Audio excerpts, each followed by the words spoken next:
Kapag dumating ang bagyo, huwag matakot. Kasama mo si Kristo. Ito po ang salita ng Diyos, ang ating gabay.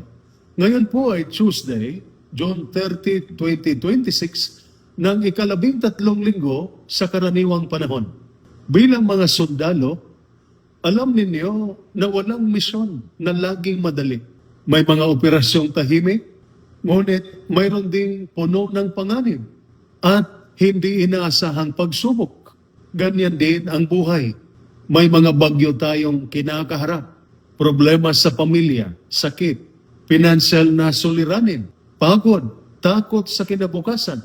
Ang tanong ay hindi kung darating ang bagyo. Darating talaga. Ngunit ang tanong, kapag dumating ang bagyo, kanino tayo kakapit? Sa unang pagbasa mula sa aklat ni Propeta Amos, chapter 3, verses 1 to 8, and chapter 4, verses 11 to 12, paulit-ulit na tinatawag ng Diyos ang kanyang bayan na magbalik loob. Minsan, ginagamit niya ang mga pagsubok upang ilapit niya tayo sa Kanya.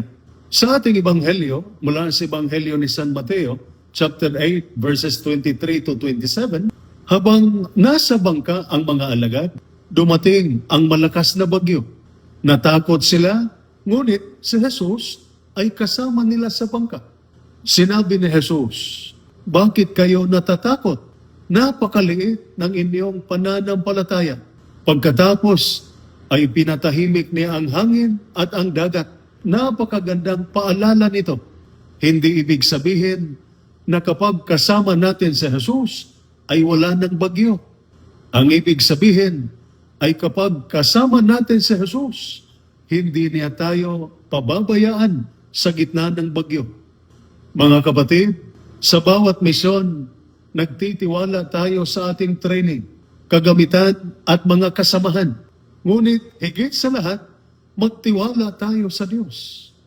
Kapag mabigat ang laban, kapag pagod na ang isip, kapag parang wala ng pag-asa, alalahanin natin, mas malakas si Kristo kaysa anumang bagyo na ating kinakaharap. Ito po ang salita ng Diyos, ang ating gawain. Madalangin tayo.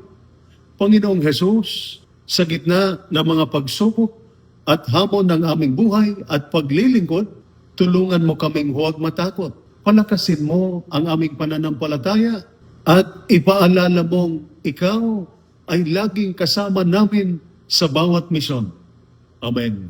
At sumainyo at sa inyong pamilya ang pagpapala ng makapangyarihang Diyos, Ama, Anak, at Espiritu Santo. Amen. Santa Maria, Ina ng Diyos, ipanalangin mo kami. San Jose, ipanalangin mo kami. San Miguel Arcangel, ingatan mo kami. Amen.